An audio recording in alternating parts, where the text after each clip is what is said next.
விநாயகர் உபாசனை பண்றவங்க வெள்ளருக்கு செடி போன தடவை நான் சொல்லியிருப்பேன். வெள்ளருக்கு, வன்னி, அரசு மரச்செடி, வில்வச்செடி, மகாவில்வச்செடி, வேப்ப மரச்செடி இதெல்லாம் ஒரு தொட்டியில் வச்சு அதுக்கு முன்னாடி உட்காந்து மந்திரம் சொல்லணும் அப்படின்னு.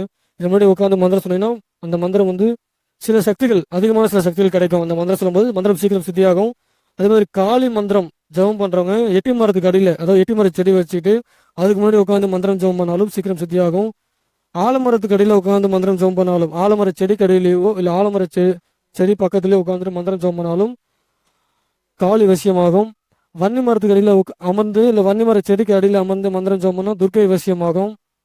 வில்வ மரத்துக்கு அடியில் அமர்ந்து ஜெபம் பண்ணால் பைரவர் வசியமாகும். துளசி செடிக்கு அடியில் அமர்ந்து மந்திரம் ஜெபம் பண்ணால் லக்ஷ்மி வசியமாகும். இந்த செடிக்கு இந்த செடி இருந்தால் அந்த செடிக்கு கீழே அமர்ந்து மந்திரம் ஜெபம் பண்ணலாம்.